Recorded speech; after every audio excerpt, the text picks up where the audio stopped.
Heading लिखेंगे, last time electrolysis देख रहे थे, ठीक है। तो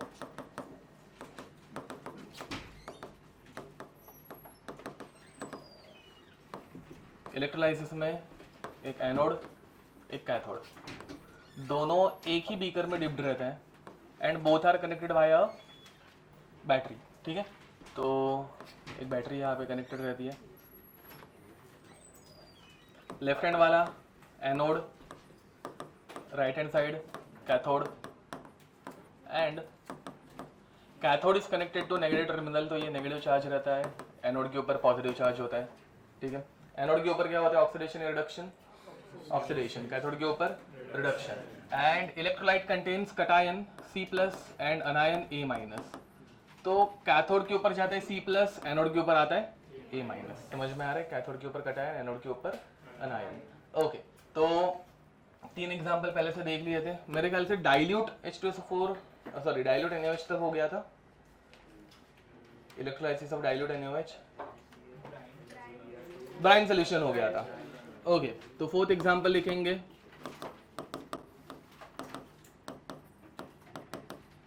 इलेक्ट्रोलाइसिस ऑफ डाइल्यूट NaCl, ठीक है। एक बार ब्राइन सोल्यूशन का याद दिला देता हूँ, ब्राइन सोल्यूशन में क्या किया था हम लोगों ने। Now in case of brine solution Na+ मतलब NaCl gives us Na+ plus Cl-, at the same time it also contains H+ and OH-। अब अगर इलेक्ट्रोकेमिकल सीरीज याद होगी तो लीन आने,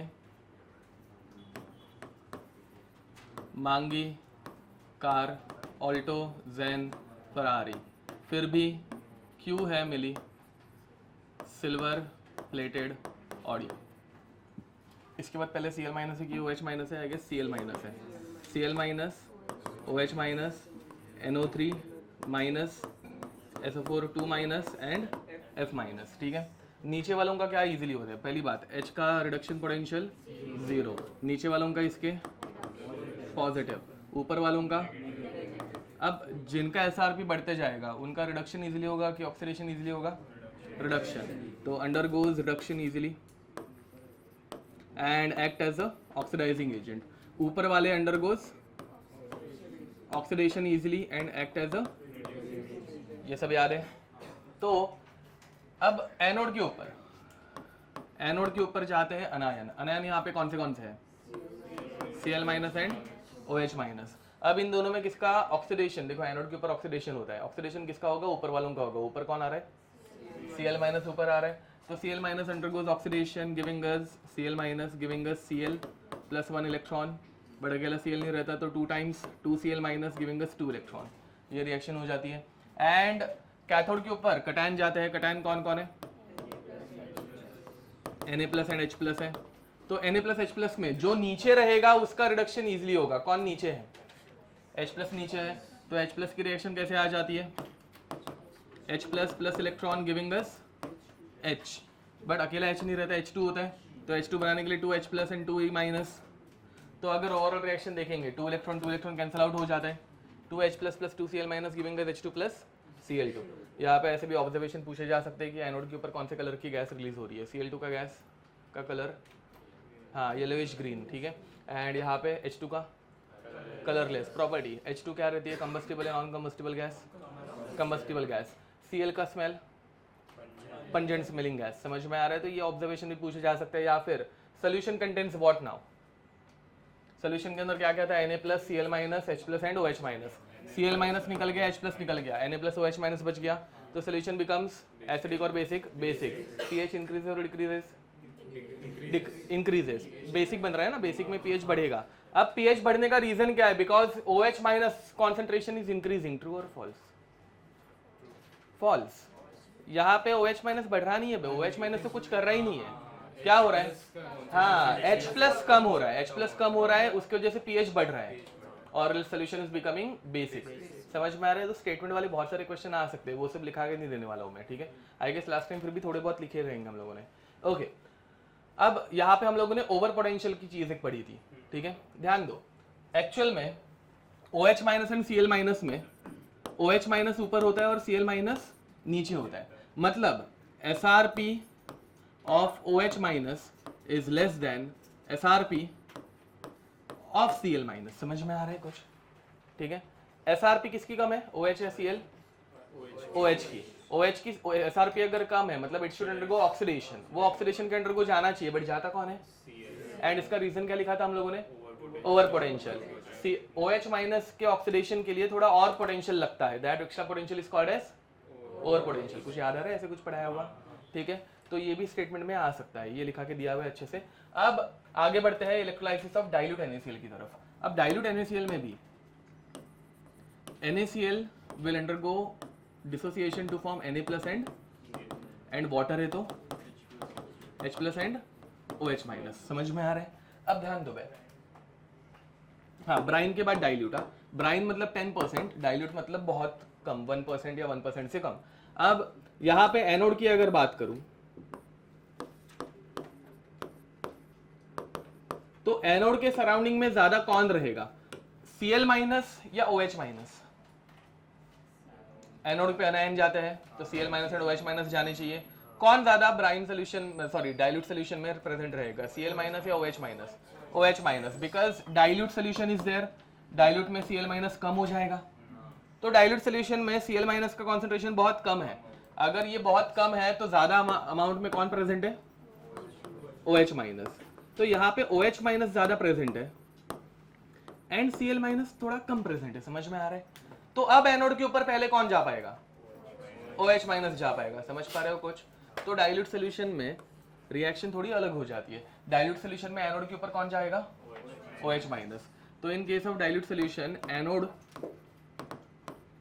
can react with two things, OH minus और Cl minus, and इसमें कौन जाता है? OH minus, as concentration of OH minus is higher. ठीक है, तो OH माइनस। अब ध्यान दो जरा यहाँ पे, इसकी एक डायरेक्ट ओवरऑल रिएक्शन लिखनी है बट मैं दो स्टेप में बता रहा हूँ। तो अब OH माइनस ऑक्सीडेशन करेगा। Oxidation is gain of electron, loss of electron, loss of electron. तो यहाँ पे ये इलेक्ट्रॉन लूज करेगा, it will form OH and electron दे देगा। समझे? OH ऐसा कुछ रहता है क्या? नहीं रहता, बराबर। तो ये बन नहीं सकता, मतलब ये इतना बनता है बट वापस आगे रिएक्ट करता है। तो पहले तो 4 OH 4 इलेक्ट्रॉन देते हैं, इसमें कोई दिक्कत? 4 OH बाद में कंबाइन होके क्या बना सकते हैं? कितने वाटर बना सकते हैं? हाँ, 2 वाटर बना सकते हैं। 4 H है, 4 H से 2 H2 निकलेंगे। अब 2 H2 निकालने के बाद 4 OH में क्या बचा? O2 बचा। तो फाइनली क्या निकलेगा? O2 गैस निकलेगी। एंड अब इसकी अगर मैं ओवरऑल रिएक्शन लिखने जाऊँ तो OH and OH cancel out हो गया। ये ओवरऑल रिएक्शन तुम लोगों को एग्जाम में लिखना है, ये बाय हार्ट करके रखना। तो रिएक्शन क्या बन रही है? 4 OH minus aqueous giving us 2 H2O plus O2 gas plus 4 electron. ये समझ में आ रहा है कुछ? तो यहाँ पे डाइल्यूट सोल्यूशन में एनोड के ऊपर जो गैस रिलीज होगी वो कौन सी है? ऑक्सीजन है, एंड उसका कलर कलरलेस। बट उसी बदले ब्राइन सोल्यूशन में ग्रीनिश येलो कलर की क्लोरीन गैस रिलीज हो रही थी। ऑक्सीजन की स्मेल ओडरलेस ना, मतलब देखो ना, ऐसे सांस ले रहे हो ना अभी भी, मतलब कुछ स्मेल आ रही है? नहीं आ रही है, तो ओडरलेस है। समझ में आ रहा है? ओके। एंड तो एग्जाम में तुम लोगों को डायरेक्ट ये रिएक्शन लिख के आनी है। समझ में आ रहा है? लास्ट टाइम मैंने तुम लोगों को बोला था मैं तुम लोगों को फ्यूल सेल की रिएक्शन पढ़ाऊंगा। ये फ्यूल सेल की रिएक्शन है। Fuel cell is made up of hydrogen and oxygen. समझ में आ रहा है? बस ये उल्टी हो जाती है। ठीक है, वो एक बार देखना। फ्यूल सेल में ऑक्सीजन रहता है ना भाई, हाइड्रोजन एंड ऑक्सीजन। तो फ्यूल सेल में ऑक्सीजन OH माइनस बनाता है। एनसीईआरटी रीड करने बोली की थी क्या? कर लेना, मतलब वो मैंने पढ़ाया हुआ नहीं है, ये तुम लोगों को खुद से करना है। रिएक्शन हो गई, सिर्फ उल्टी होती है because it is made up of H2 and O2। तो O2 ऐसे उल्टा रिएक्ट करेगा। नेक्स्ट बोलो, मतलब हाँ बिकॉज OH माइनस का कॉन्सेंट्रेशन यहाँ पे ज्यादा है and Cl minus is present in dilute concentration. Dilute है ना, तो OH माइनस अगर एनोड के बाजू में ज्यादा है तो जल्दी वो, हाँ अगर तुम लोगों को याद होगा OH माइनस ब्राइन सोल्यूशन में क्यों नहीं जा पाता? चलो याद दिला देता हूँ। OH माइनस ब्राइन सोल्यूशन में क्यों नहीं जा पाता एनोड की तरफ? आयनिक मोबिलिटी कम रहती है बिकॉज ऑफ हाइड्रेशन, उसको सराउंड कर लिया रहता है। समझ में आ रहा है? तो इसलिए, बट यहाँ पे OH माइनस ही ज्यादा प्रेजेंट है, Cl माइनस बहुत कम प्रेजेंट है, तो OH माइनस इजीली जा पाता है। एनोड के आजू बाजू में वही है। ठीक है, ओके। एंड कैथोड, कैथोड के ऊपर कौन जा सकता है? कटायन। कौन से कटायन है? Okay, Na plus and H plus. Na plus and H plus में जो ऊपर नीचे रहता है उसका रिडक्शन होता है। कौन नीचे है? H है, तो यहाँ पे H plus plus electron giving us single H, but कितने इलेक्ट्रॉन ऊपर वाले रिएक्शन में यूज हो रहे हैं? 4, तो 4H plus giving us 2H2। ये अपनी ओवरऑल रिएक्शन हो जाती है। ये 2 इलेक्ट्रॉन 4 इलेक्ट्रॉन कैंसिल आउट हो गए एंड ओवरऑल रिएक्शन समझ में आ रहा है। अब ओवरऑल रिएक्शन जरा अच्छे से देखो भाई, क्योंकि फ्यूल सेल में काम आएगी। ध्यान दो क्या हो रहा है? 4H plus plus 4OH minus giving us 2H2O plus O2 gas plus 2H2 gas, बराबर है ये। ओके, अब मुझे बताओ यहाँ पे कितने H2O थे? 4 H2O थे। यहाँ पे 4 H2 है, यहाँ पे 2 H2 है। अपोजिट साइड पे जो सेम चीज़ रहती है वो क्या करने की? कैंसिल। तो ये 2 H2 कैंसिल आउट हो गए, 4 में से 2 गए। तो इलेक्ट्रोलाइसिस की ओवरऑल रिएक्शन अगर सिर्फ पूछी तो बैलेंस करके लिखनी पड़ेगी। एंड बैलेंस रिएक्शन क्या आएगी? 2H2O giving us O2 gas plus, समझ में आ रहा है? यहाँ पे वॉल्यूम रेशियो भी पूछा जा सकता है। देखो मूल कॉन्सेप्ट अभी पढ़ा के हो गया है, अभी मतलब कुछ भी पूछा जा सकता है। What is the volume ratio of H2 and O2? O2 and H2 is 1:2, but H2 पहले लिखते हैं हमेशा, मतलब H2O में भी H2 पहले लिखते हैं ना बे, तो 2:1। समझ में आ रहा है? फिर उल्टा क्वेश्चन आ सकता है, in this electrolysis if 5.6 litre of O2 is formed, how many litres of H2 will be formed? 11.2, double बनेगा। समझ में आ रहा है? तो ये ऐसे क्वेश्चन आ सकते हैं। और एक, what is the n factor of O2? ये रेडॉक्स में भी पढ़ाया था, अभी यहाँ पे बोर्ड पे लिखा हुआ है, ढूंढ लो। What is the n factor of O2? कितना? 4 है। ए देखो ना बे, O2 जिस रिएक्शन में बन रहा है कितने इलेक्ट्रॉन ट्रांसफर हो रहा है? 4।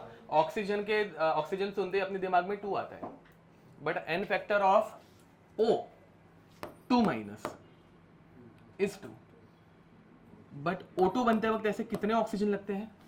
2 लगते हैं, तो एन फैक्टर कितना हो जाएगा? 4 हो जाएगा। ये बहुत बार गड़बड़ होती है, मतलब ये अभी जो मैंने तुम लोगों को बताया ना कि इसके अगर 5.6 है तो इसके 11.2 बनेंगे, तो ये पहले 5.6 निकालने के लिए तुम लोगों को यहाँ पे 4 एन फैक्टर लेना पड़ेगा, तब जाके वो कैलकुलेशन में करेक्ट आता है। कैलकुलेशन इसके बाद करने वाले हम लोग वैल्यू वॉल्यूम के, बट स्टिल चलो लिख दो।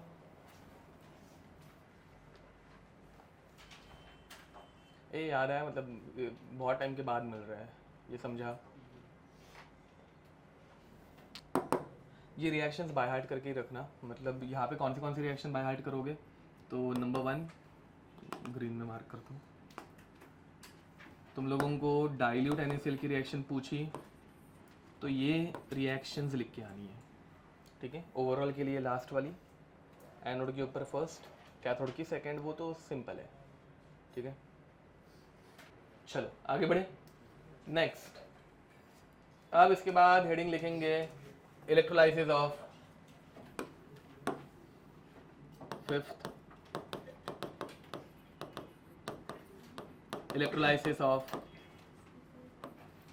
aqueous CuSO4 using copper electrodes। अब ध्यान दो भाई, इसके पहले हम लोग जो भी इलेक्ट्रोड यूज कर रहे थे उनके नाम लिखे थे क्या? मतलब नाम लिखने की जरूरत ही नहीं थी, वो इनर्ट थे, वो रिएक्ट नहीं कर रहे थे। इनर्ट इलेक्ट्रोड के एग्जांपल ग्राफाइट एंड प्लैटिनम, समझ में आ रहा है? बट अभी स्पेसिफिकली इलेक्ट्रोड का नाम रखा हुआ है कॉपर, मतलब कॉपर यहाँ पे इंटरेक्ट करेगा इसलिए तो लिखा है, समझ पा रहे हो? एक यहाँ पे एक है ना ट्रिक लिख के रखना, ये हमेशा मतलब करेक्ट ही आएगा इससे आंसर, अनलेस एंड अनटिल उन्होंने जानबूझ के कुछ अलग बना के दिया हुआ है, ठीक है? ट्रिक,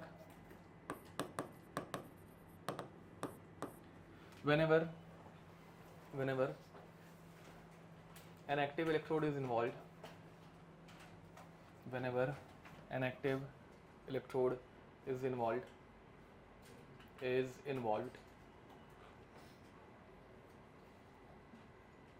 it undergoes reaction, ठीक है? तो अगर एक्टिव इलेक्ट्रोड दिया है मतलब उसकी रिएक्शन होगी ही। ध्यान दो, इलेक्ट्रोड किसके हैं? कॉपर के। ये अपना एनोड, ये कैथोड, इलेक्ट्रोलाइट कौन सा है? CuSO4 है,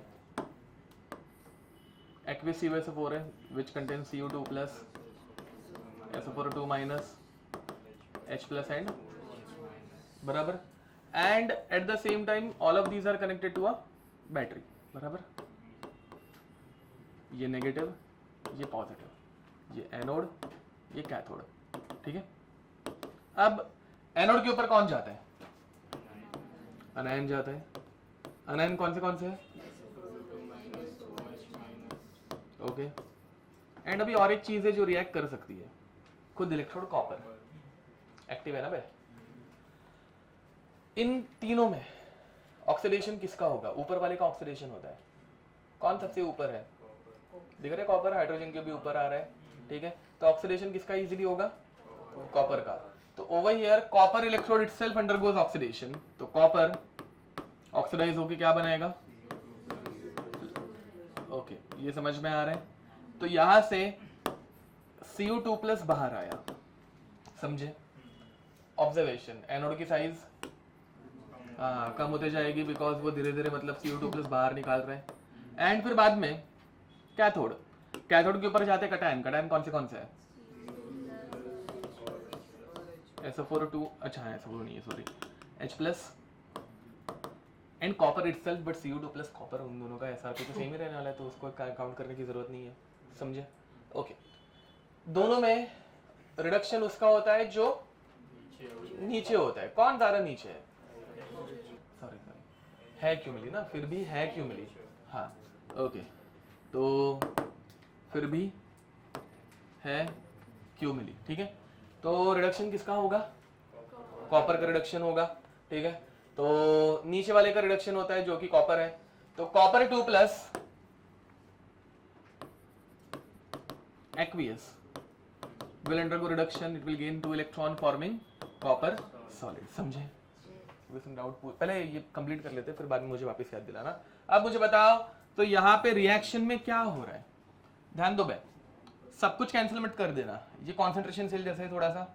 अब अगर देखोगे ये एनोड का कॉपर था और ये कैथोड का कॉपर है, 2 electron cancelled, Cu2 plus cancelled. Reaction क्या हो रही है? एनोड से कॉपर जाकर चिपक रहा है कैथोड पे, समझे? अब ये करके क्या मजा आया? कॉपर को इधर से उधर हिला के साइज कम ज्यादा करने से क्या ही मिल रहा है? वो तो मैं घिस घिस के कर लूं। इलेक्ट्रोप्लेटिंग, कॉपर को कॉपर से प्लेट नहीं करते भाई, कॉपर को चांदी से प्लेट करते हैं। प्यूरिफिकेशन किस लिए यूज करते हैं ये?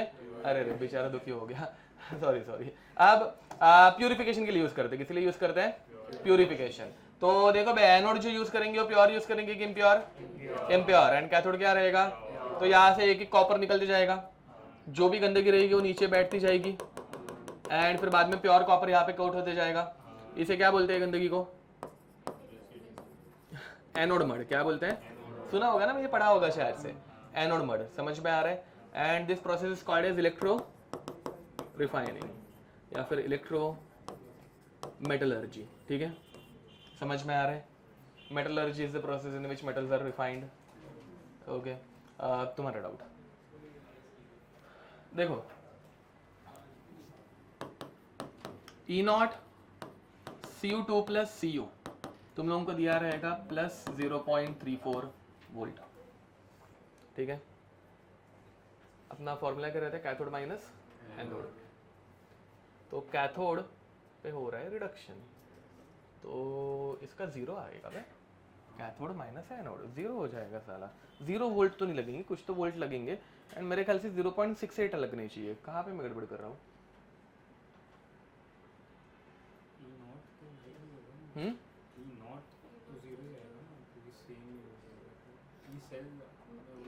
बट वो भी यहाँ से Cu2 प्लस ये है ना, समझ नहीं आ रहा है, एक बार देखना पड़ेगा। मतलब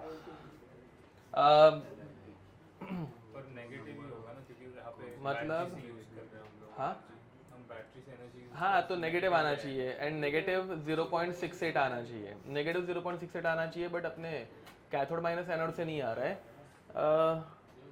वहाँ से निकालने के लिए 0.34 की एनर्जी देनी पड़ेगी, बट यहाँ से वो अपने आप कोट हो जाएगा शायद से।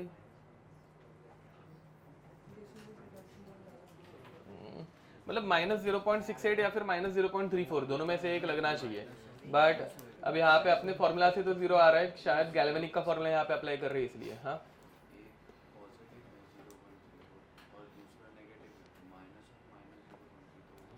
नहीं नहीं नहीं नहीं तुम ऑक्सीडेशन पोटेंशियल बोल रहे हो ना, माइनस जब कर रहे हो वो उल्टा कर रहे हो ना, तो वो तुमने ऑक्सीडेशन पोटेंशियल बना दिया। तो ऑक्सीडेशन रिडक्शन पोटेंशियल अलग अलग यूज़ करेंगे तो प्लस करना रहता है। हम लोग हमेशा SRP यूज़ करते हैं इसलिए वो माइनस होता है। तुम जो बोल रहे हो वो उधर गलत जा रहा है, मतलब एक बार चेक करना, अभी कंफ्यूजिंग हो रहा होगा। देखना पड़ेगा भाई, मतलब कुछ तो गड़बड़ हुई है। हेडिंग लिखेंगे 6th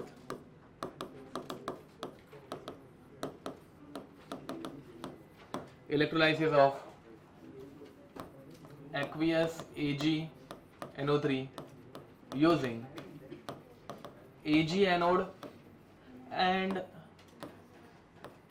Cu कैथोड। ठीक है, तो एक एनोड Ag का है और दूसरा Cu जो है वो कैथोड है। ठीक है, अब यहाँ पे बताओ, डायरेक्ट रिएक्शन लिखते हैं। AgNO3 का डिसोसिएशन कैसे होता है? Ag plus plus NO3 minus plus H+ and OH minus because aqueous state is there. ठीक है, एनोड के ऊपर जाते हैं अनायन। अनायन कौन से हैं? Ag प्लस है, सॉरी अनायन कौन से हैं? NO3 माइनस है, OH माइनस है एंड एनोड खुद Ag ना रिएक्टिव है। समझे क्या? रिएक्टिव इलेक्ट्रोड में इलेक्ट्रोड के बारे में भी सोचना पड़ेगा। ठीक है, अब इन तीनों में ऑक्सीडेशन ऊपर वाले का होगा। कौन सबसे ऊपर आ रहा है? Ag सबसे ऊपर है। ये समझ में देखो, गैल्वेनिक सेल के जब क्वेश्चन करोगे ना, तुम लोगों को E0 की वैल्यूज दी रहेंगी कि इसका E0 इतना है, उसका उतना है। बट इलेक्ट्रोलाइटिक सेल में अगर तुम लोगों को थियोरी का क्वेश्चन आया तो ये तुम लोगों को पहले से पता रहना चाहिए। एक तो रट के रखो कि कौन से सेल में क्या बाहर निकल रहा है, क्या कोट हो रहा है, या फिर ये सीरीज याद रखना। ठीक है, अब यहाँ पे ऑक्सीडेशन किसका होगा? Ag का, बिकॉज ये सबसे ऊपर आ रहा है। तो Ag गिविंग अस ऑक्सीडेशन करके क्या होगा? Ag प्लस बनेगा। ओके, तो Ag plus plus 1 electron and cathode पे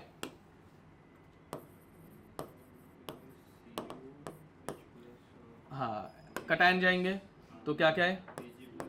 Ag प्लस H+ एंड खुद एंड रिडक्शन किसका होता है? जो सबसे अब सबसे नीचे कौन है? चेक कर लो सीरीज में Ag है। अरे फिर भी Q है मिली, सॉरी है Q मिली सिल्वर अपलेटेड ऑडी ना, तो कॉपर मर्क्यूरी एंड Ag समझ में आ रहा है। तो Ag सबसे नीचे आता है। Ag अगर नीचे आएगा तो रिएक्शन क्या होगी? Ag plus plus electron giving us Ag। समझे? Electron cancel, Ag plus cancel, anode वाला Ag कैथोड पे जाके चिपक रहा है। समझ में आ रहा है? अब यहाँ पे क्या हो रहा है? इस प्रोसेस को क्या बोलोगे? हाँ, इसको इलेक्ट्रोप्लेटिंग बोलेंगे। ठीक है, बिकॉज हम लोग कोई भी कॉपर के रॉड को, कॉपर का कोई यूटेंसिल है तो उसको सिल्वर से कोट कर देंगे, वो कोट हो जाएगा। तो this process is called as electroplating. AgNO3 यहाँ से Ag प्लस बाहर आया एंड यहाँ पे जाके चिपक गया, तो धीरे धीरे इसके ऊपर कोटिंग हो जाएगी। ठीक है, ये 7th वाला तुम लोग खुद से करना। इलेक्ट्रोलाइसिस ऑफ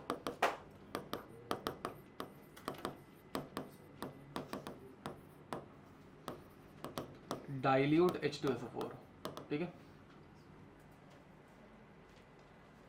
ये एग्जैक्टली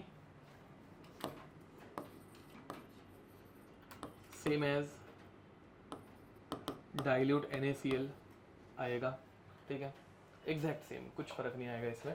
तो ये घर पे जाके खुद से कर लेना, मैं दूसरा वाला बता देता हूँ। ठीक है, बढ़िया। आगे इसमें सिर्फ इतना लिख देना कि exactly same as dilute NaCl। ठीक है, जो अभी एग्जांपल नंबर 4 या 5 किया था ना सबसे पहले, वैसे ही सेम टू सेम आएगा। क्यों, वो घर पे जाके चेक कर लेना। ठीक है,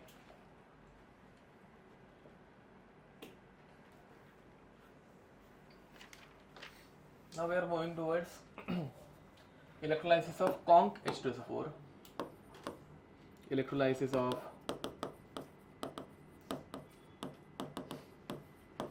conc H2SO4 at high current density. बहुत ज़्यादा चार्ज पास कर रहे हैं हम लोग, मतलब 10 एम्पियर का चार्ज पास कर ले से, ठीक है। वैसे इलेक्ट्रोप्लेटिंग में जितना कम करंट रहेगा उतनी अच्छी प्लेटिंग होती है, एंड यहाँ पे जितना ज़्यादा करंट पास करेंगे उतनी ये रिएक्शन होगी, ठीक है।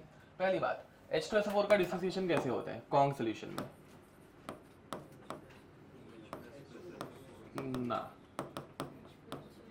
SO4 माइनस, बिकॉज बहुत कॉन्ग सोल्यूशन में H प्लस पहला वाला ही बहुत ज्यादा है एंड दूसरा वाला H प्लस H2SO4 इजीली दे नहीं पाता, तो दूसरा वाला जब H प्लस देता है ना तो वो इक्विलिब्रियम में देता है, समझ पा रहे हो। एंड फिर बाद में इक्विलिब्रियम, मतलब ये सेकंड रिएक्शन अगर देखोगे तो ये इक्विलिब्रियम रिएक्शन है एंड इसके ऊपर अभी क्या एक्ट होगा,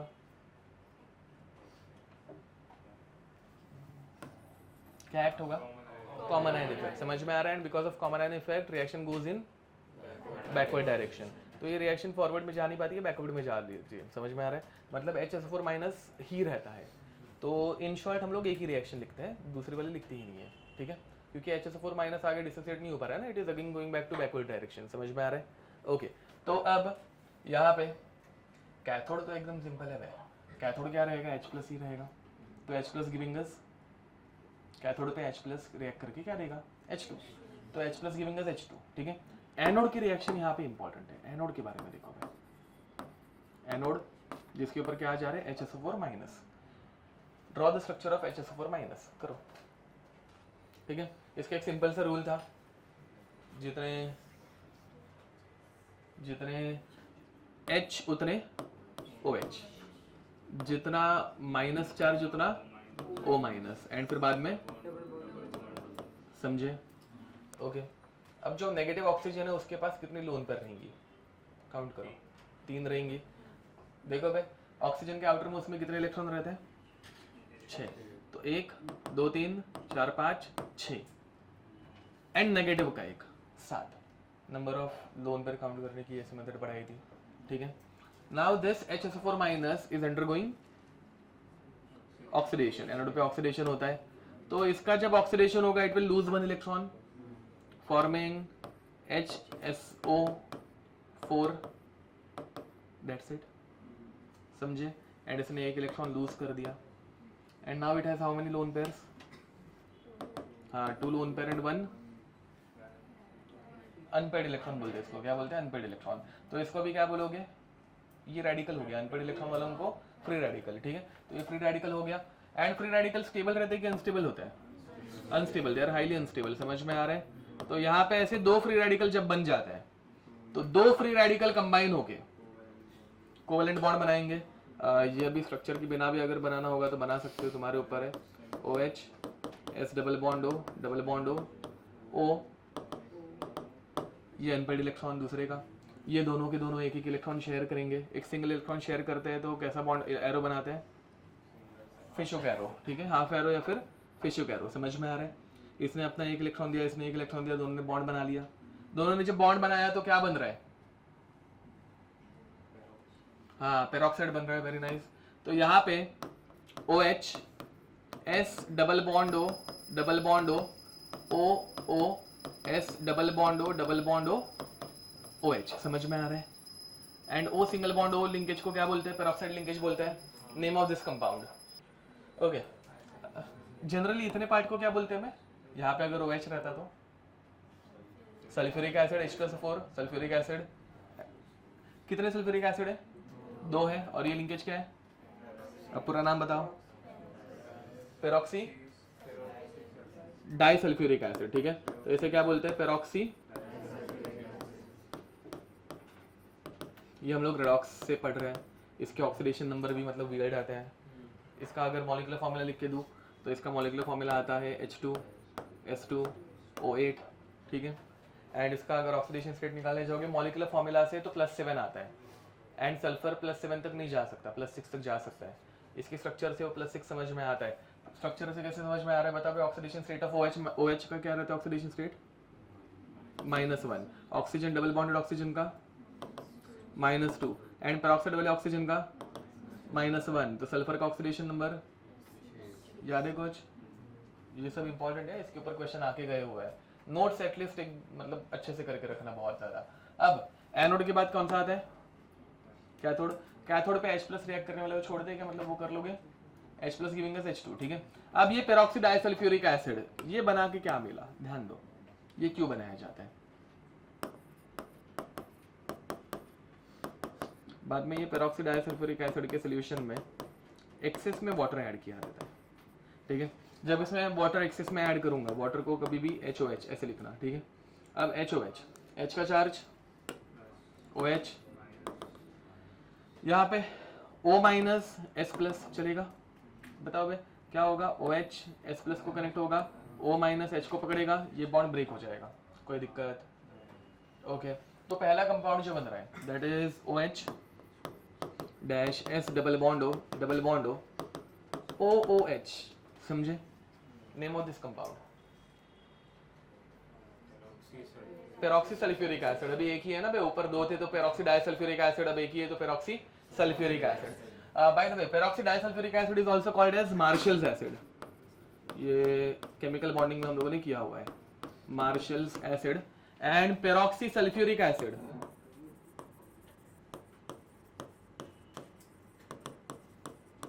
इज आल्सो कॉल्ड एज, नाम है याद है इसका किसी को?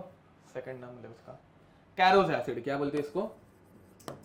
ये लिखा है ना तुम लोगों के नोट्स में है बे, केमिकल बॉन्डिंग में एक बार चेक करना। एंड दूसरा कंपाउंड क्या बाहर निकल रहा है? Sulphuric acid H2SO4।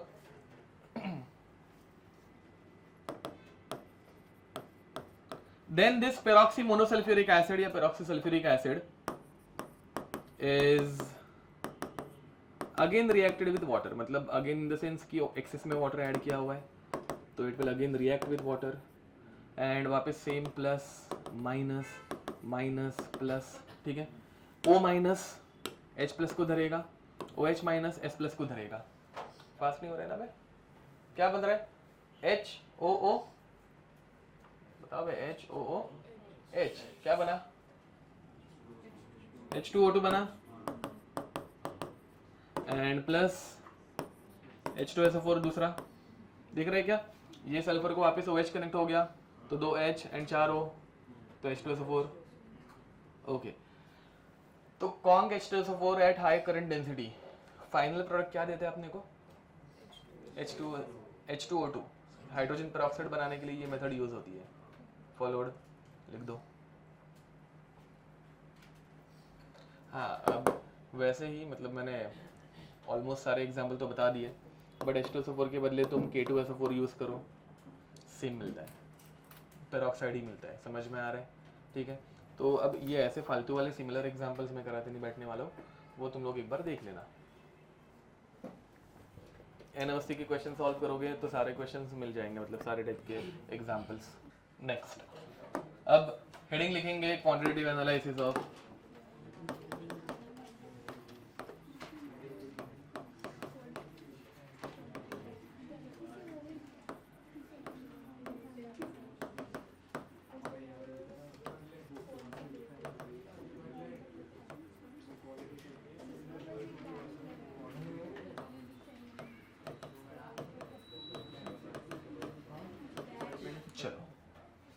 Quantitative analysis of electrolytic cell, ठीक है, ध्यान देंगे।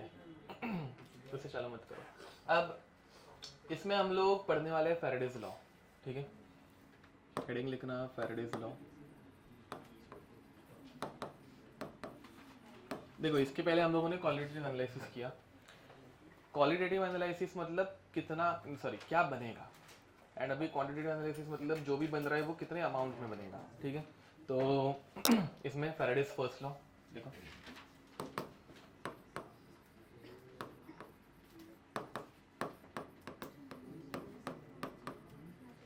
बहुत सारे क्वेश्चन आते हैं इसके ऊपर, ठीक है।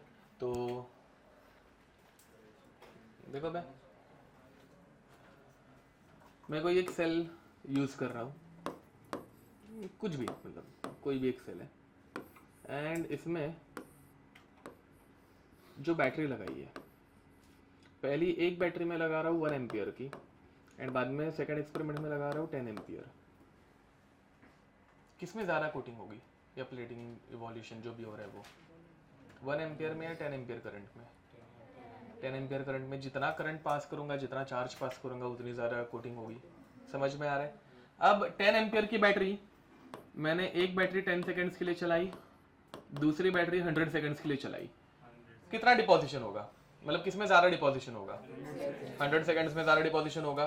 तो देखो भाई, Faraday's first law states that mass deposited और released evolved at any electrode depends on two parameters. It is directly proportional to I, current passing through the circuit, and directly proportional to the time for which it is passing. ठीक है, दोनों को combine कर दूंगा तो W is equal to, हाँ, directly proportional to I into T. I into T क्या होता है? चार्ज होता है। तो it can also be written as it is directly proportional to Q. समझ में आ रहा है? Q is what? Charge passing through the circuit. Proportionality निकालने के लिए हम लोग क्या यूज करेंगे? तो यहाँ पे कांस्टेंट जो यूज होता है वो z होता है, ZIT। समझ में आ रहा है? ओके, पहले इसका स्टेटमेंट लिख के लेंगे फैराडेज फर्स्ट लॉ का। अब where z is called as, z एक कांस्टेंट है and it is called as electrochemical equivalent mass. ठीक है, अब इस z की वैल्यू मुझे निकालनी है, ध्यान देंगे। z की वैल्यू निकालनी है, z इज अ कांस्टेंट। किसी भी कांस्टेंट की वैल्यू निकालने के लिए क्या करना पड़ता है? ओके, विदाउट एक्सपेरिमेंट अगर निकालनी है थ्योरी में तो क्या करूँ? हाँ, क्या कौन सी वैल्यू सब्स्टिट्यूट करेंगे? हाँ, आई एन टी को दोनों को 1 करना पड़ेगा। समझ में आ रहा है? तो let current passing through the circuit is 1 ampere and time for which it is passed is 1 second. समझ में आ रहा है? बताओ भाई, 1 ampere passing for 1 second is equal to how much charge? हाँ, तो ये बन जाता है 1 coulomb charge, 1 ampere second which is nothing but 1 coulomb. ये सबको पता है? I into D। ओके, तो when 1 coulomb charge is passed, मतलब I and T both becomes 1, तो W becomes Z। समझ में आ रहा है? तो Z which is electrochemical equivalent mass, ठीक है, is the mass deposited when 1 ampere current is passed for 1 second or else 1 coulomb charge is passed through the circuit। Definition समझ में आ रही है? पक्का? ओके, तो Z is the mass deposited when 1 coulomb charge is passed through the circuit।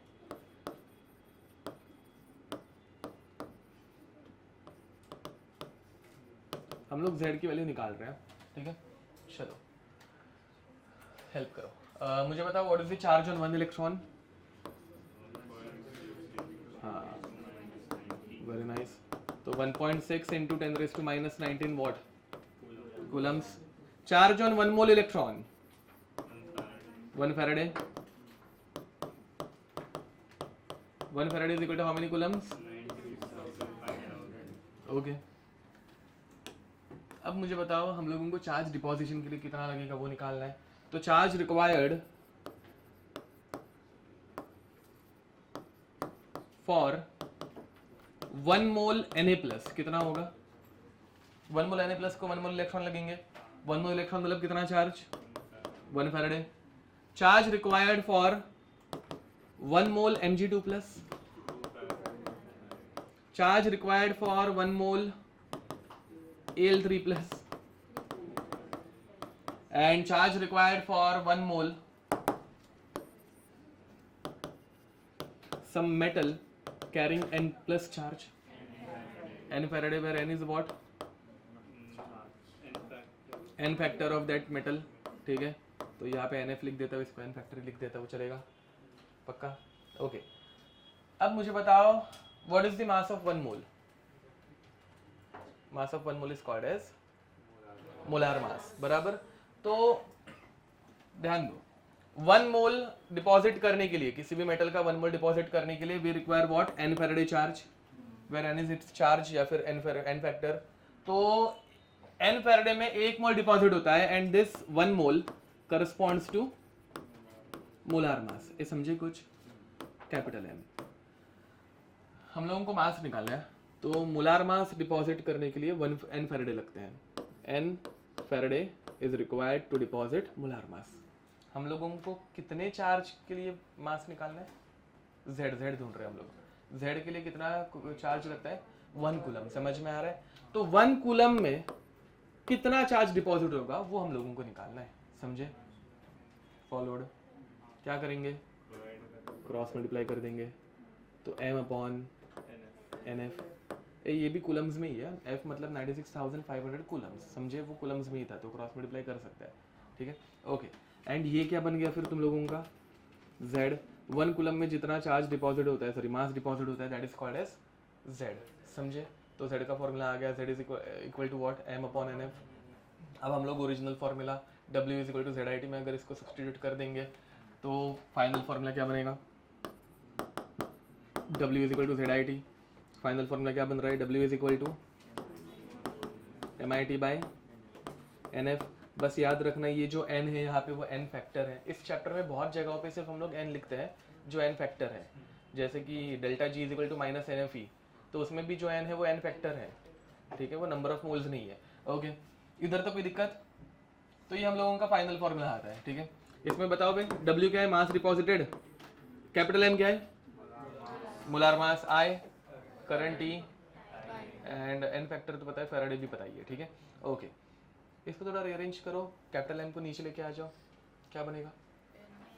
हाँ, तो W by M mass upon molar mass क्या बनता है? Number of moles which is equal to IT by n factor F. तो ये बन गया number of moles is equal to IT by n factor F. ये दूसरा फॉर्मूला बन गया अपना रीअरेंज करके, और कुछ नहीं. n फैक्टर को यहाँ पे मल्टीप्लाई कर दो. Number of moles into n factor क्या बनता है?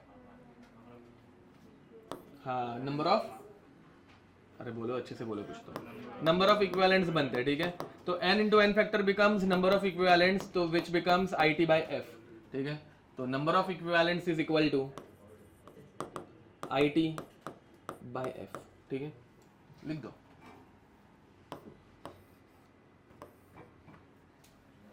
हो गया लिख के? अभी नेक्स्ट चलो लिखो. Faraday's second law.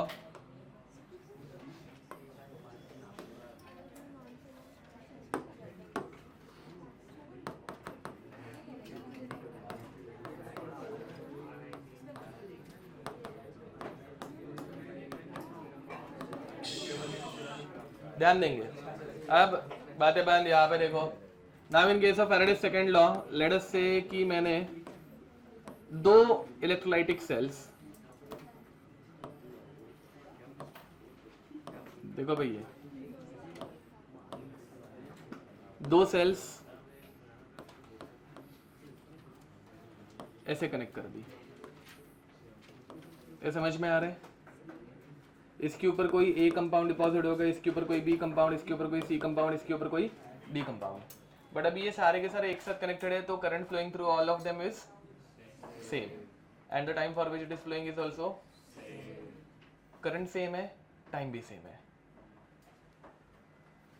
देखो भाई, नंबर ऑफ इक्विवेलेंट्स का फॉर्मूला है IT बाय F. समझे? अगर हर एक सेल में से I सेम फ्लो हो रहा है, मतलब I becomes constant, T also becomes constant and F is already a constant. समझे? तो हर एक सेल में अगर I, T and F सारे के सारी चीजें कांस्टेंट हो गई तो नंबर ऑफ इक्विवेलेंट्स भी हर एक सेल का कांस्टेंट हो जाएगा. समझ में आ रहा है? So we can write that number of equivalents deposited at electrode A is equal to number of equivalents deposited at electrode B, which is equal to number of equivalents deposited at C, which is equal to number of equivalents of D. ये समझे? क्योंकि current, time and F सब कुछ same ही है ना बे, तो हर एक के नंबर ऑफ इक्विवेलेंट्स क्या हो जाएंगे? सेम हो जाएंगे. ये ऐसा हम लोगों ने पहले भी एक बार पढ़ा है. कहाँ पे पढ़ा था? रेडॉक्स में पढ़ा था. क्या नाम था उसका? हाँ, लॉ ऑफ इक्विवेलेंस नाम था. ठीक है, तो लॉ ऑफ इक्विवेलेंस में हम लोगों ने ये पढ़ा हुआ है. तो सेम चीज यहाँ पे अप्लाई करने वाले हैं. सब कुछ सेम फॉर्मूलाज, कुछ डिफरेंट नहीं आएगा. ठीक है, लिख दो. नंबर ऑफ इक्विवेलेंट्स के 3 फॉर्मूलाज हम लोगों ने पढ़े थे, वो एक बार याद दिला देता हूँ क्योंकि वो यूज करने वाले हैं। तो नंबर ऑफ इक्विवेलेंट्स का ओरिजिनल फॉर्मूला रहता है n इंटू, हाँ नहीं एकदम ओरिजिनल फॉर्मूला रहता है given mass upon equivalent mass, number of equivalents में डिवाइडेड बाय इक्विवेलेंट मास। दूसरा फॉर्मूला रहता है n इंटू n फैक्टर, तीसरा फॉर्मूला रहता है normality into, and last formula, हाँ last formula is m into v into n factor. ठीक है, अब इसके 2-3 क्वेश्चन सॉल्व कर लेते हैं। अगेन इनके ऊपर क्वेश्चन है ना, बहुत कम चीज़ों के आते हैं। देखो इसमें हार्डली 2-3 चीज़ों के क्वेश्चन आते हैं। एक तो आता है Ag का, एक आता है कॉपर का, एक आता है हाइड्रोजन, ऑक्सीजन एंड क्लोरीन। इनके बाहर से तो क्वेश्चन कभी मिलता ही नहीं है। अगर आ गया तो ऐसा नहीं कि सॉल्व नहीं कर सकते, बट इतने ही रहते हैं मैक्सिमम। ठीक है, तो कर लेते हैं, हर एक का एक एक क्वेश्चन लेते हैं, बात खत्म करेंगे। चलो, तो question is and Faraday second law में मैक्सिमम हाइड्रोजन ऑक्सीजन का क्वेश्चन आता है, बट हाइड्रोजन ऑक्सीजन वाटर से निकलते हैं हमेशा 1:2 का रेशो, जैसे पहले बताया था। तो उसमें सेकंड लॉ अप्लाई मत करते बैठना, लॉजिक यूज करना। अब देखो भाई, क्वेश्चन लिखेंगे, find the mass of copper deposited when 10 ampere charge is passed for 965 seconds through a solution of aqueous CuSO4। n factor कहाँ से मिलेगा? CuSO4 से। समझ में आ रहा है? CuSO4 में कॉपर का ऑक्सीडेशन नंबर हाँ +2 दिख रहा है, तो n फैक्टर 2 हो जाएगा। Given that molar mass of copper is 63.5 ग्राम पर मोल। मोलार मास हमेशा दिया हुआ रहेगा। देखो करो इसको जल्दी। आ रहा है इसका आंसर सबको? कितना आया? कितना? 31 पॉइंट नहीं आना चाहिए, हाँ 3 पॉइंट आना चाहिए। अब W is equal to MIT which is 63.5, I which is 10 Faraday and T which is 965 upon n factor 2 96,500। ये 0 0 कट, 1 जा 10 जा, ये 10 से डिवाइड करोगे तो 6.35 by 2 which is 3 point something। चलेगा, आगे बढ़े। Next question is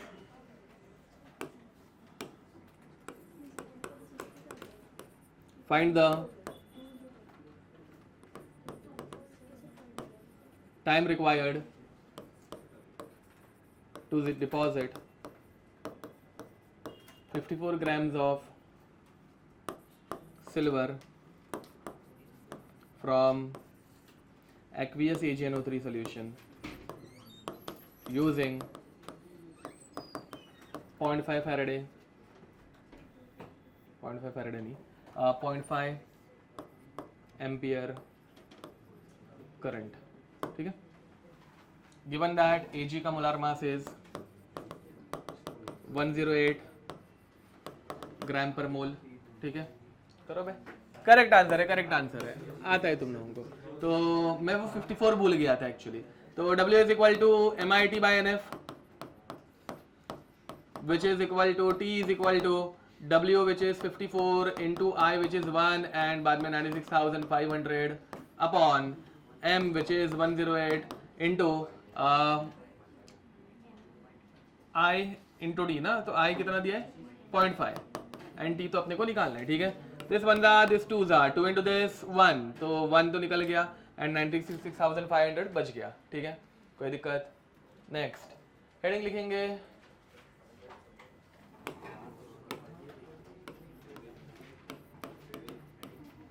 find the volume of oxygen gas released, oxygen gas released when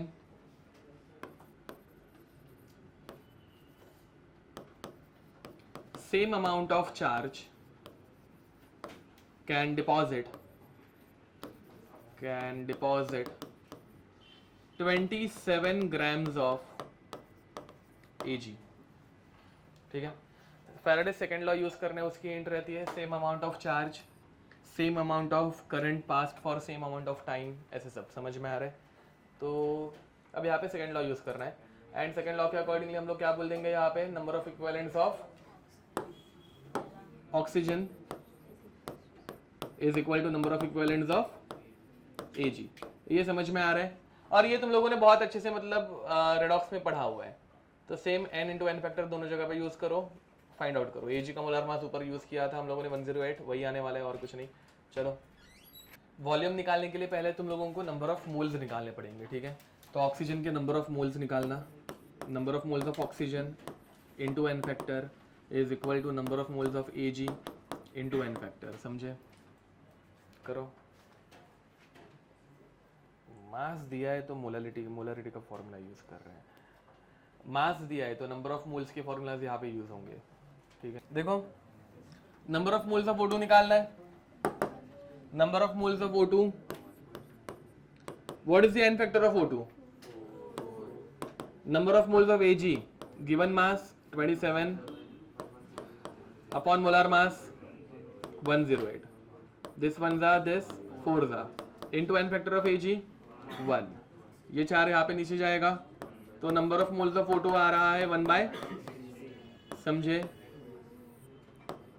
and फिर नंबर ऑफ मोल्स से वॉल्यूम निकालना पड़ेगा, नंबर ऑफ मोल्स को वॉल्यूम में कन्वर्ट करने के लिए 22.4, तो 1 पॉइंट समथिंग आंसर आएगा।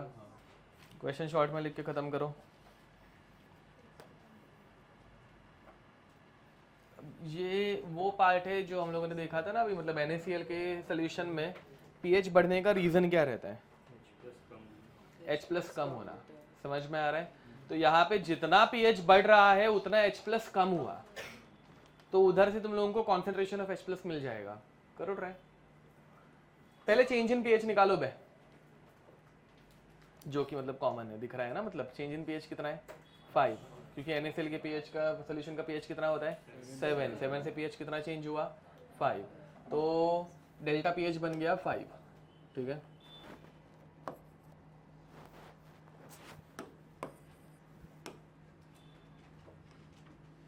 डेल्टा pH बन गया 5।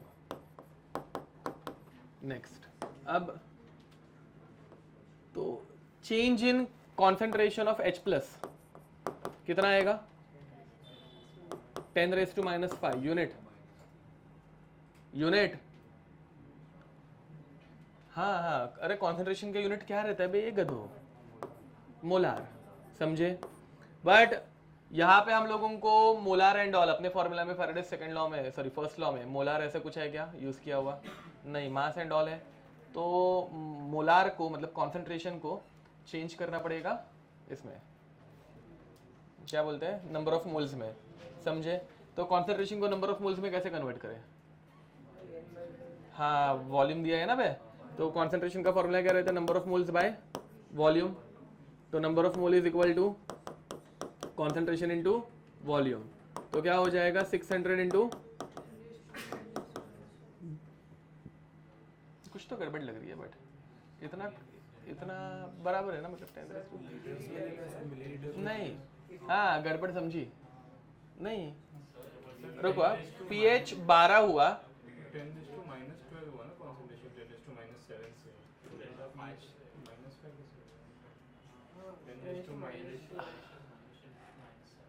pH तो POH, हाँ अरे नहीं, रुको, सुनो, हाँ देखो pH अगर 12 बना,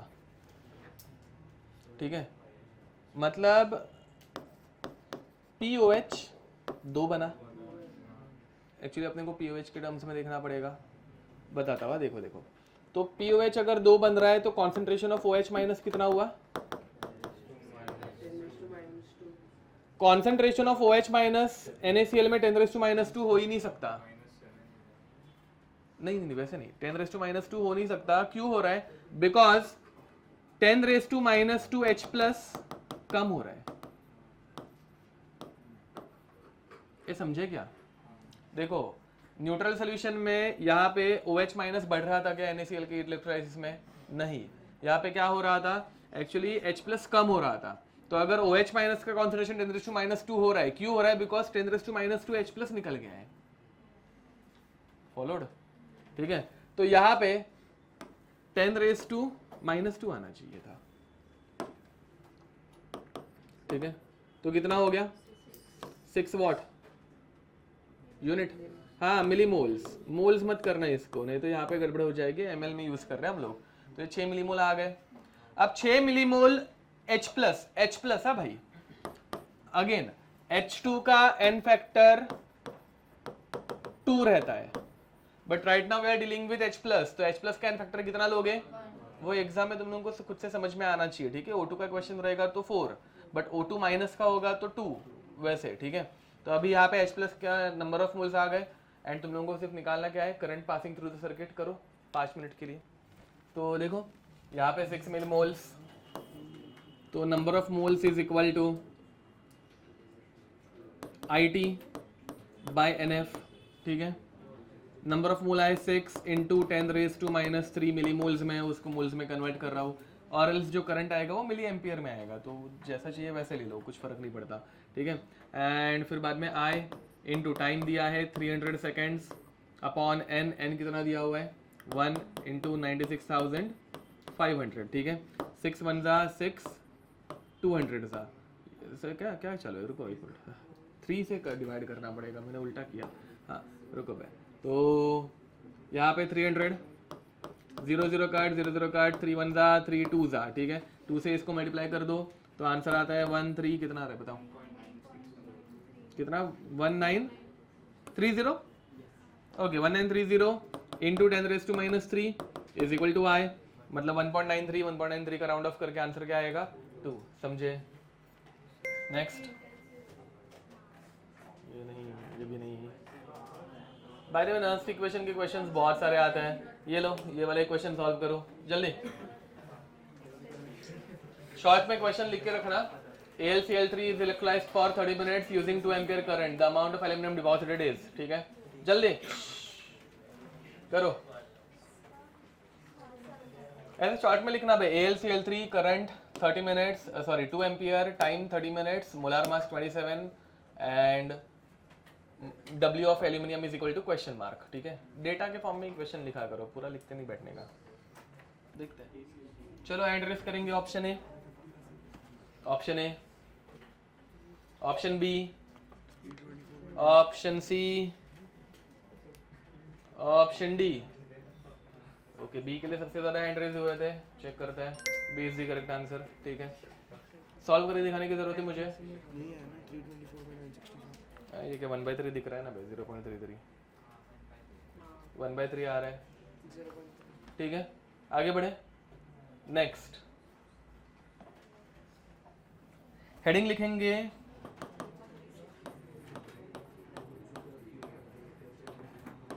कंडक्टेंस इन इलेक्ट्रोलाइटिक सेल।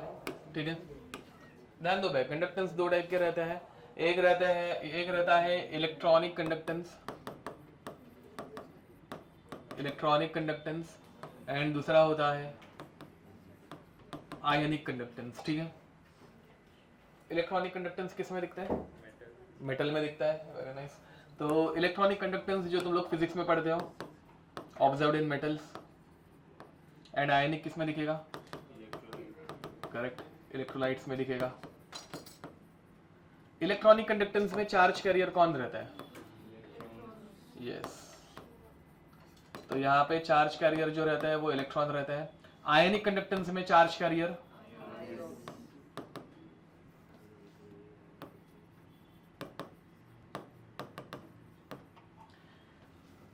इलेक्ट्रॉनिक कंडक्टेंस में अगर टेम्परेचर बढ़ाएंगे तो रेजिस्टेंस बढ़ेगा, ये पढ़ा है तुम लोगों ने?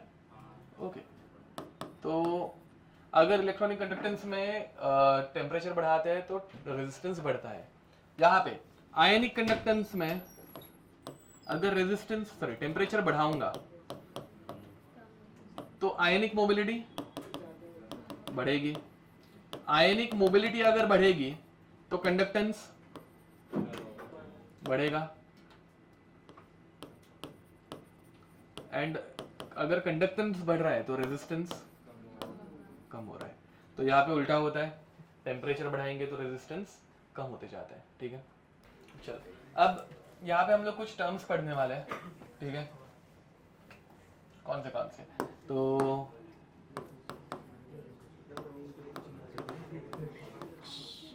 पहला हम लोग पढ़ने वाले हैं रेजिस्टेंस। रेजिस्टेंस का सिंबल आर। फिर हम लोग पढ़ने वाले हैं रेजिस्टिविटी। बातें बंद। Resistivity also called as specific resistance. इसका सिंबल हम लोग यूज करते हैं रो। ठीक है, फिर बाद में अमान यहाँ पे फिर हम लोग पढ़ने वाले हैं कंडक्टेंस। कंडक्टेंस का यहाँ पे हम लोग केमिस्ट्री में सिंबल यूज करते हैं जी। ठीक है, फिर conductivity also called as specific conductance and इसका सिंबल रहता है कापा। ग्रीक अल्फाबेट ऐसे लिखते हैं, अबे यार वो आ रही नहीं है, हाँ ऐसे, ठीक है, कापा, कर्सिव के जैसा। ठीक है, ओके। एंड फिर बाद में fifth cell constant, symbol B. Sixth molar conductivity, इसका सिंबल रहता है लैम्बडा एम। ठीक है, इसका सिंबल लैम्बडा रहता है। Seventh equivalent conductivity, equivalent conductivity, इसका सिंबल रहता है लैम्बडा इक्यू। ठीक है, लिख दो। ओके, चलो स्टार्ट करें। रेजिस्टेंस लिखो।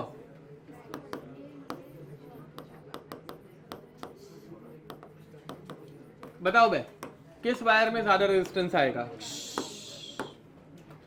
किस वायर का ज्यादा रेजिस्टेंस रहेगा, इस वाले का या इस वाले का? सेकंड वाले का रेजिस्टेंस ज्यादा है, क्योंकि इलेक्ट्रॉन जितना दूर तक जाएगा उतनी उसकी एनर्जी कम होगी एंड उतना उसमें रेजिस्टेंस डेवलप होगा। तो we can say that resistance is directly proportional to length. बराबर, तो resistance is direct proportional to length. ये बातें मत करो। अब ये ऊपर वाली वायर या ये नीचे वाली वायर, किसमें रेजिस्टेंस ज्यादा होगा, ऊपर वाले में या नीचे वाले में? क्यों? एरिया कम है तो क्या हो रहा है? तो ज्यादा स्पेस कम हो रहा है, क्रॉस सेक्शन कम हो रहा हाँ, है, तो इलेक्ट्रॉन ज्यादा ट्रांसफर नहीं हो पा रहे। करेक्ट है। एंड उसी बदले अगर एरिया बड़ा होगा तो एक साथ बहुत सारे इलेक्ट्रॉन ट्रेवल कर सकते हैं। समझ में आ रहा है?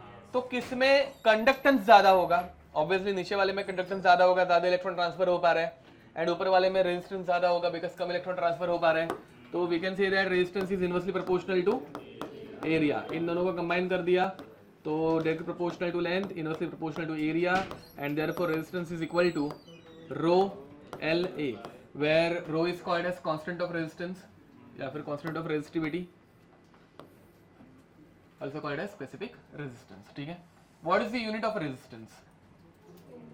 ohms, तो ओम या फिर पूरा नाम ओम।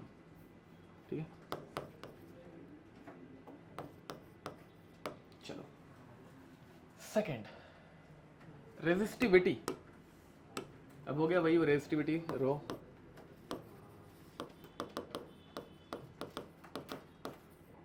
और स्पेसिफिक रेजिस्टेंस। ठीक है, अब इसमें रो का फॉर्मूला बताओ मैं क्या होगा? यूनिट नहीं है, फॉर्मूला। हाँ, तो क्या आएगा? R into A by L. ठीक है, अब यहां पे रो का यूनिट कांस्टेंट है बट यूनिट तो रहेगा। आर का यूनिट क्या रहता है? ओम। एरिया का यूनिट मीटर स्क्वायर, लेंथ का यूनिट मीटर, तो क्या बचेगा? ओम मीटर। बट ध्यान दो भाई, अब यहाँ पे हम लोग बैटरीज की बात कर रहे हैं ना, मतलब ठीक है, वायर तुम लोग जो फिजिक्स में पढ़ते हो तो वायर 1-1 मीटर की दूरी तक जा सकती है, बट जब हम लोग बैटरी की बात करें तो बैटरी 1 मीटर की रहती है क्या? मोबाइल की बैटरी भी 1 मीटर की रहती है क्या? नहीं, कोई लैपटॉप की बैटरी भी 1 मीटर की नहीं रह सकती। समझ में आ रहा है? तो हम लोग यहाँ पे कौन सा यूनिट यूज करना प्रेफर करते हैं? सेंटीमीटर। तो केमिस्ट्री में हम लोग सेंटीमीटर यूज करने वाले, ठीक है। तो यहाँ पे यूनिट क्या बन जाएगा? ओम सेंटीमीटर। कोई दिक्कत? लिख दो। अब रेजिस्टिविटी का फिजिकल सिग्निफिकेंस, इसका एक्चुअल मीनिंग, ठीक है।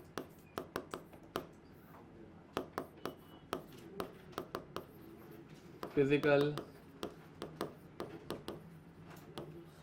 सिग्निफिकेंस बताओ भाई। किसी कांस्टेंट का अगर मीनिंग समझना है तो क्या करना पड़ता है? करेक्ट, बाकी चीजों को 1 यूनिट अज्यूम करना पड़ता है। तो एरिया इज 1 मीटर स्क्वायर या फिर 1 centimetre square and length is 1 centimetre, ठीक है। अब यहाँ पे ये किसके एरिया की बात हो रही है? केमिस्ट्री में किसके एरिया की बात होनी चाहिए? बैटरी के अंदर का कौन सा कंपोनेंट?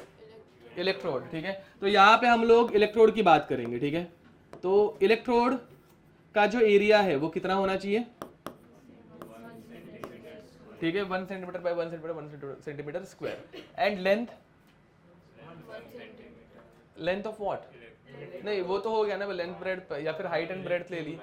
हाँ, इलेक्ट्रोड के बीच का जो एरिया है, सॉरी डिस्टेंस है, डिस्टेंस बिटवीन टू इलेक्ट्रोड कितना लेंगे? 1 सेंटीमीटर। समझ में आ रहा है? लेंथ जो है वो डिस्टेंस बिटवीन टू इलेक्ट्रोड्स है which is also 1 centimetre. Area is 1 centimetre square. तो जब ये दोनों वैल्यूज में 1 ले लूं तो rho becomes equal to r into 1/1, तो rho becomes equal to r। समझ में आ रहा है? तो resistivity is the resistance when area of electrode is 1 centimeter square and distance between two electrode is 1 centimeter। अब मुझे बताओ 1 सेंटीमीटर स्क्वायर एंड 1 सेंटीमीटर, इनके बीच में कितना इलेक्ट्रोलाइट फिट होगा? 1 सेंटीमीटर क्यूब। वेरी नाइस ना भाई, ये एक 1 centimetre bye 1 centimetre bye 1 centimetre का क्यूब बन गया। तो ये इतना जो इसका वॉल्यूम है वो 1 सेंटीमीटर क्यूब है या फिर 1 ml है। ये फॉलो कर पा रहे हो? अब मुझे बताओ तो इसकी डेफिनेशन क्या होगी? Resistivity is the resistance of 1 ml of electrolyte. ये समझे? Physical significance, resistance of 1 ml of electrolyte is called as resistivity. लिख दो। हाँ, या फिर 1 ml of solution.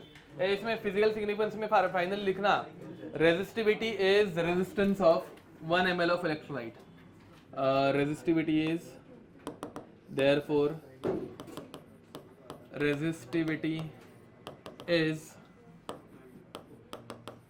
Resistance of 1 ml of electrolyte। 1 ml is nothing but 1 unit solution and जब कभी एक यूनिट की बात होती है तो उसके मतलब कांस्टेंट के नाम के आगे स्पेसिफिक लगाते हैं। स्पेसिफिक हीट कैपेसिटी 1 ग्राम की heat capacity, specific resistance 1 ml का रेजिस्टेंस। समझ में आ रहा है? Hence resistivity is also called as specific resistance. Next, चलो जल्दी बाहर जाओ, फिर बाद में हम लोग कंटिन्यू करते हैं। अब हेडिंग लिखेंगे conductance. Now tell me what is the meaning of conductance. Conductance meaning, हाँ, इनवर्स ऑफ रेजिस्टेंस। रेजिस्टेंस का उल्टा कंडक्टेंस होता है, ठीक है। तो G is equal to 1 upon resistance, ठीक है। एंड रेजिस्टेंस का फॉर्मूला का उल्टा करेंगे तो 1 by rho area upon length is equal to G। ये रेजिस्टेंस की फॉर्मूला का उल्टा कर दिया, फॉलोड। एंड फिर बाद में 1 बाय रो को नया कांस्टेंट बोलना पड़ेगा विच इज कापा। कंडक्टेंस का constant conductivity area by length, ठीक है। चलो भाई, मुझे कंडक्टेंस का यूनिट बताओ। रेजिस्टेंस का उल्टा है तो यूनिट क्या बनेगा? Ohm inverse. कौन सा मीटर इनवर्स? कंडक्टेंस का यूनिट तो सिर्फ 1 बाय रेजिस्टेंस ना, रेजिस्टेंस इज ओम। तो ओम इनवर्स या फिर सिंबॉलिक ओम इनवर्स या फिर एक्चुअली ओम का इनवर्स मो, हाँ हाँ एक्चुअली यूनिट है, ठीक है, मो एंड एस सिमन, ठीक है। ये तुम लोगों ने इलेक्ट्रिकल स्विच बोर्ड का ब्रांड सुना है एक, सिमंस, हाँ हाँ है, तुम लोगों को नहीं पता होगा बट है, ठीक है, ऐसा कुछ। तो ये वो साइंटिस्ट का ही ब्रांड है, ऐसे हमारे सर ने हमें बोला था, मैंने गूगल नहीं किया है ना भाई, गलत निकल गया तो इसलिए, तो बट हाँ हो सकता है, मतलब यूएस के बहुत सारे साइंटिस्ट ने खुद की कंपनीज बहुत डाली थी, ठीक है, जैसे एडिसन, वो तो चोर था बट स्टिल। अब नेक्स्ट ध्यान दो भाई,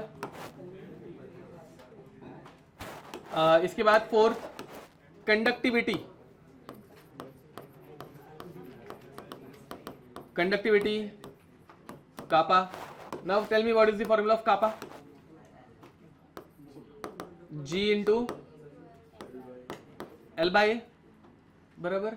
एंड हाँ बाय द वे इसमें है ना बहुत सी बार वो मतलब अपने को बहुत सी बार क्या एग्जाम में कभी कंडक्टेंस दिया ही नहीं रहता, हमेशा रेजिस्टेंस ही दिया रहता है, ठीक है। तो कापा का formula in terms of resistance क्या आएगा? Kappa is equal to 1/r L by A। ये समझ में आ रहा है? हमेशा वो रेजिस्टेंस ही देंगे, कंडक्टेंस कभी दिया ही नहीं रहता, ठीक है। तो अब यहाँ पे what is the unit of kappa then? तो यहाँ पे हाँ ये सेंटीमीटर है और ये सेंटीमीटर स्क्वायर है, तो कैसे आएगा? सीमेन सेंटीमीटर इनवर्स या फिर ओम इनवर्स सेंटीमीटर इनवर्स या फिर वही mho centimetre inverse symbolic ohm inverse centimetre inverse, कुछ भी आ सकता है। Okay, physical significance same to same रहेगा, डायरेक्ट लिख दूं ना, मतलब लेंथ 1 सेंटीमीटर करनी है, एरिया 1 सेंटीमीटर स्क्वायर करना है, तो वॉल्यूम जो रहेगा 1 सेंटीमीटर क्यूब या फिर 1 ml। तो फिजिकल सिग्निफिकेंस डायरेक्ट लिख रहा हूं मैं, physical significance, it is the conductance of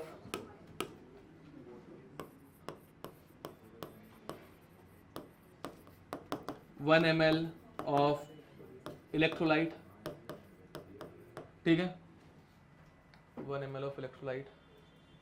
अब इसमें वो उसका भाई आज नहीं आया, नहीं है, जय भी नहीं आया, मनीष दोनों में से वो दूसरा किधर है? किसी भी चीज का फिजिकल सिग्निफिकेंस फिगर निकालना है कांस्टेंट का, तो क्या करना पड़ेगा? लेंथ 1 सेंटीमीटर एंड एरिया भी 1 सेंटीमीटर स्क्वायर। तो इन दोनों में जो वॉल्यूम रहेगा वो बनेगा 1 सेंटीमीटर क्यूब या फिर 1 ml। एंड ये जब हम लोग 1 पुट कर देंगे तो kappa becomes equal to G, ठीक है, kappa is equal to G. तो kappa is conductance of 1 ml of solution, ठीक है। वापस डायग्राम बनाने की जरूरत नहीं है ना? ओके, लिख दो। हो गया यहां तक? आगे बढ़े। Next, molar conductivity. अब मोलार कंडक्टिविटी की तरफ जाने से पहले effect of concentration on conductivity, effect of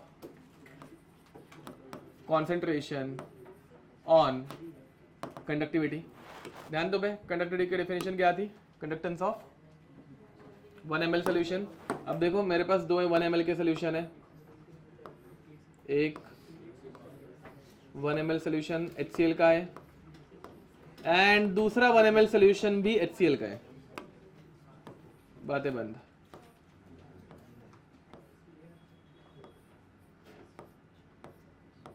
ठीक है, अगर दोनों HCl के सोल्यूशन है तो दोनों की कंडक्टिविटी सेम रहनी चाहिए कि डिफरेंट होनी चाहिए?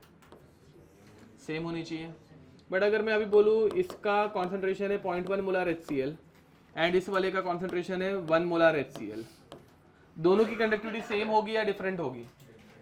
हाँ ओके, किसकी कंडक्टिविटी ज़्यादा होगी?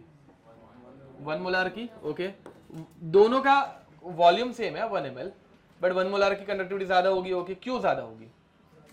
क्योंकि उसमें ज़्यादा आयंस होंगे। यहाँ पे आयंस जो है HCl के वो ज़्यादा रहेंगे बिकॉज कॉन्सेंट्रेशन ज़्यादा है, एंड यहाँ पे आयंस कम होंगे तो कंडक्टिविटी भी कम होगी। इसमें कोई दिक्कत? अब मुझे बताओ, फिजिक्स में कंडक्टिविटी पढ़ा है तुम लोगों ने? नहीं पढ़ा है? ओके चलो मैं बताता हूँ। तुम लोग ये ऐसी कॉपर की वायर लो, इतनी मोटी कॉपर की वायर लो, कुछ भी लो, इसकी कंडक्टिविटी कुछ भी रहेगी, लेट अस से कि 0.355 है, तो इस वायर की भी कंडक्टिविटी 0.355 ही रहती है और इस वाले की भी 0.355 रहती है। समझ में आ रहा है? फिजिक्स में कंडक्टिविटी कभी चेंज नहीं होती, बट केमिस्ट्री में हो रहा है। क्यों? नहीं, तो इलेक्ट्रॉन्स के ऊपर डिपेंड कर रहा है, फिर भी मतलब यहाँ पे इसमें ज्यादा इलेक्ट्रॉन, इसमें कम इलेक्ट्रॉन है, तो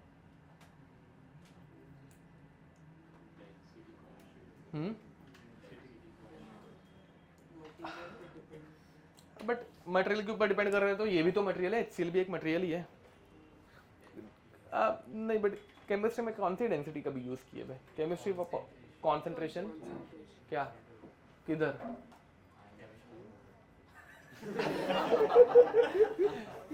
इसके कॉन्सेंट्रेशन की बात कर जरा। हाँ, ये सॉलिड है एंड सॉलिड का कॉन्सेंट्रेशन कितना लेते हैं हम लोग? 1। इस सॉलिड का कॉन्सेंट्रेशन कभी चेंज नहीं होता, 100% सॉलिड प्योर रहता है हमेशा। समझ में आ रहा है? तो इसमें कभी कॉन्सेंट्रेशन चेंज होगा क्या? कॉन्सेंट्रेशन चेंज नहीं होगा तो कंडक्टिविटी चेंज होगी क्या? बट यहाँ पे हम लोग एक्वेस सोल्यूशन की बात कर रहे हैं, एक्वेस में पानी ऐड किया, निकाला, तो कॉन्सेंट्रेशन चेंज होता है। कॉन्सेंट्रेशन चेंज होगा तो कंडक्टिविटी भी। मेन पार्ट समझ में आ रहा है? तो अब मुझे बताओ, अगर ये कांस्टेंट बार बार चेंज होता है तो साला ये रिलायबल है क्या? तो हम लोगों को कुछ रिलायबल चीज़ लानी पड़ेगी। केमिस्ट्री में सबसे रिलायबल चीज़ क्या रहती है?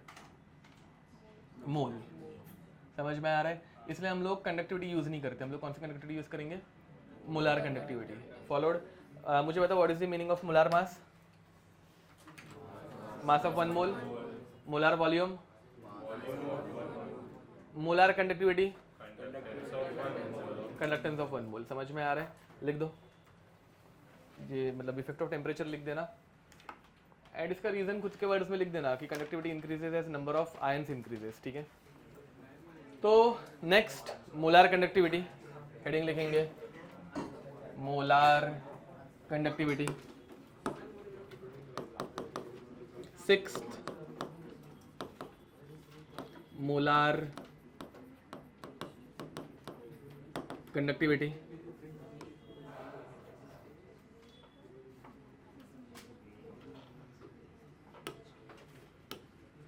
इसका सिंबल लैम्बडा एम। इसकी डेफिनेशन लिख दो भाई, इट इज द कंडक्टेंस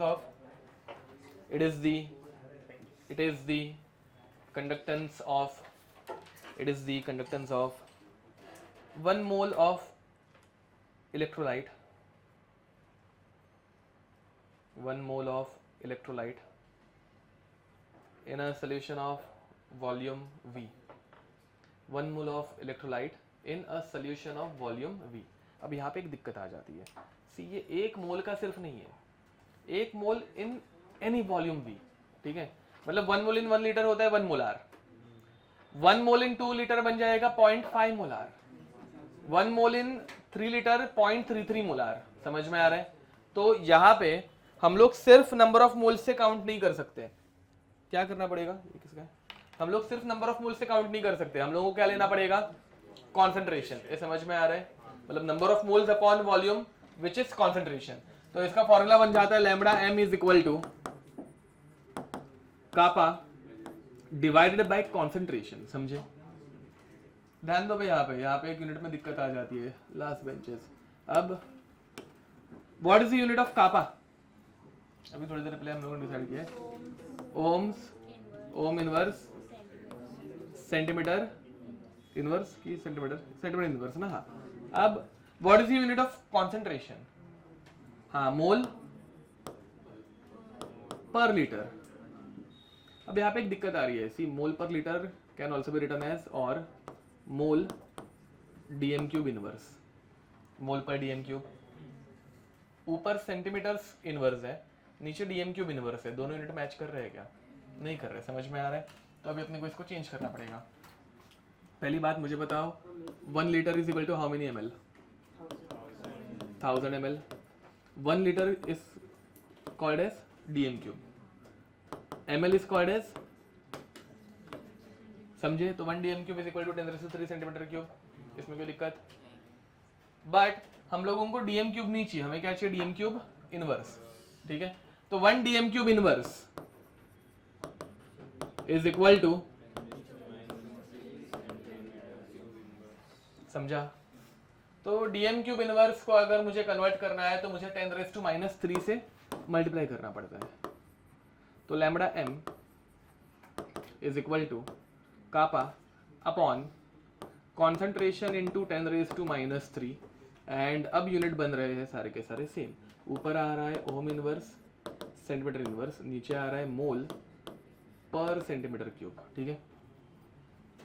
10⁻³ ऊपर जाएगा तो क्या बनेगा, +3। तो फाइनल फॉर्मूला बनता है कापा इंटू 1000 अपॉन कॉन्सेंट्रेशन, ठीक है। एंड इसका यूनिट क्या बनेगा, ohm inverse mole inverse centimetre square ना सिर्फ, हाँ एक गड़बड़ है यहाँ पे, सेंटीमीटर, हाँ तो मोल पर सेंटीमीटर लिखो या मोल सेंटीमीटर क्यूब इनवर्स, ओके। तो यूनिट क्या आएगा, ओम इनवर्स, मोल नीचे से ऊपर जाएगा तो mole inverse centimetre cube plus में चला गया तो सेंटीमीटर स्क्वायर, ठीक है। फॉलोड, ओके जी। हम लोगों ने पहले भी किया है बाय द वे। मोलारिटी का formula number of moles upon volume in litre रहता है, बट अगर तुम लोग ml में कन्वर्ट करोगे तो 1000 से मल्टीप्लाई करते हो, वही किया है, ml में कन्वर्ट किया है, समझे? ओके तो सेम चीज है, बस यूनिट वाइज एक्सप्लेन किए। लास्ट, इसके बारे में ज्यादा कुछ डिस्कशन नहीं करते बैठने वाला है। 7th equivalent conductivity lambda EQ। ध्यान दो बे, मोलार कंडक्टिविटी में हम लोग मोलारिटी यूज करते हैं, इक्विवेलेंट कंडक्टिविटी में क्या यूज करेंगे, कॉन्सेंट्रेशन टर्म कौन सी यूज करेंगे, अरे वो तो कॉन्सेंट्रेशन टर्म नहीं है, नॉर्मेलिटी। इक्विवेलेंस के लिए जो कॉन्सेंट्रेशन टर्म रहती है वो नॉर्मेलिटी रहती है, समझ में आ रहा है? एंड फिर इनका फॉर्मूला सेम टू सेम रहता है, डेफिनेशन भी लिख के नहीं दे रहा हूँ, it is the conductance of 1 equivalent of solution in some volume V, ठीक है। सेम डेफिनेशन, 1 मोल के बदले 1 इक्विवेलेंट, एंड फॉर्मूला भी सेम, कापा इंटू 1000, जस्ट नीचे मोलैरिटी कॉन्सेंट्रेशन मोलैरिटी के टर्म्स में था, यहाँ पे नॉर्मलिटी के टर्म्स में आएगा, समझे? यूनिट एग्जैक्टली सेम, बस वहां पे पर मोल था, यहाँ पे पर EQ, इक्विवेलेंस का यूनिट EQ, ठीक है। इक्विवेलेंट इनवर्स सेंटीमीटर स्क्वायर, इसके ऊपर ज्यादा डिस्कशन नहीं कर रहे हैं, सेम फॉर्मूला, सब कुछ सेम, ठीक है। लास्ट फिर क्वेश्चंस कर पाएंगे। रिलेशन बिटवीन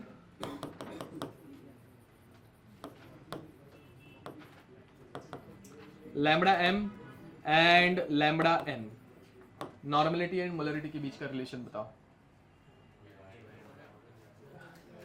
क्या रिलेशन पूरा बताओ ना ऐसे, मोलरिटी एंड नॉर्मलिटी के बीच का रिलेशन। चलो, molarity is equal to normality, नहीं नॉर्मलिटी इंटू n करता है, नहीं रुको मैं गड़बड़ कर रहा हूँ, हाँ अपॉन, यस यस करेक्ट है, हाँ तो correct, normality is equal to molarity into n factor, ये मतलब मैं मोलरिटी का रिलेशन पूछ रहा था, हाँ normality is equal to molarity into n factor, ठीक है। अब ये फॉर्मूला अगर मैं यहाँ पे पुट कर दूं लैम्बडा EQ में, तो lambda EQ becomes kappa into 1000 upon molarity into n factor, समझे? बताओ भाई ये इतनी टर्म क्या हो रही है, कापा इंटू 1000 अपॉन मोलरिटी, ये इतनी टर्म क्या बन रही है, ये लैम्बडा m है, ये ऊपर जो कॉन्सेंट्रेशन है वो मोलरिटी है, बुक्स में C लिखा रहते इसलिए मैंने लिखा है, बट वो मोलरिटी है, तो ये लैम्बडा m हो जाता है। तो lambda EQ which can also be written as lambda n becomes lambda m upon n factor। ये फॉर्मूला यहाँ पे उल्टा हो जाता है, देखो normality is molarity into n factor, but lambda n is lambda m upon n factor, ये formula थोड़ा सा उल्टा हो जाता है ओरिजिनल के कंपैरिजन में, तो वो याद रखना।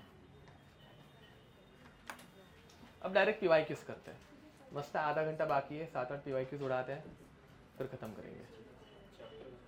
नहीं, अभी चैप्टर में और एक पार्ट बाकी है, एक ही पार्ट बाकी है, बट वो आधे घंटे में होने लायक नहीं है और फिर बाद में क्वेश्चन नहीं कर पाएंगे, तो क्यों ही, नेक्स्ट लेक्चर करेंगे।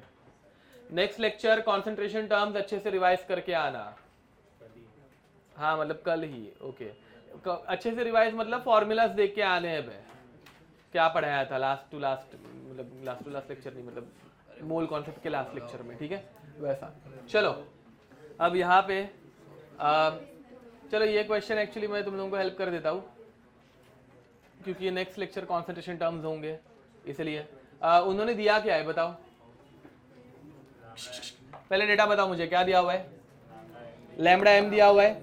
लैम्बडा एम क्या दिया है? 123.5 siemens centimetre square mole inverse. Siemens is called as, मतलब ये ओम इनवर्स रहता है ना बे, तो ओम इनवर्स के बदले सिमेंस यूज किया है, ठीक है। एंड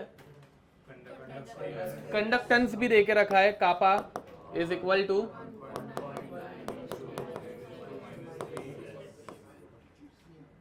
तो the value of x is, समझे, x percentage weight by weight में पूछा हुआ है, ध्यान देंगे जरा। अब इधर से तुम लोग निकाल सकते हो lambda m is equal to kappa by molarity into 1000, इधर से मोलैरिटी निकाल सकते हो एंड उस मोलैरिटी को सिर्फ परसेंटेज वेट बाय वेट में कन्वर्ट करना है। And the relationship between molarity and percentage weight by weight next lecture में बता दूंगा, मतलब डेरिवेशन करा दूंगा। तो molarity is equal to percentage weight by weight into density of solution into 10 upon molar mass of solute. Solution नहीं रहता बे, salute रहता है, ठीक है। ये नेक्स्ट लेक्चर रिवीजन हो जाएगी, डोंट वरी, समझे।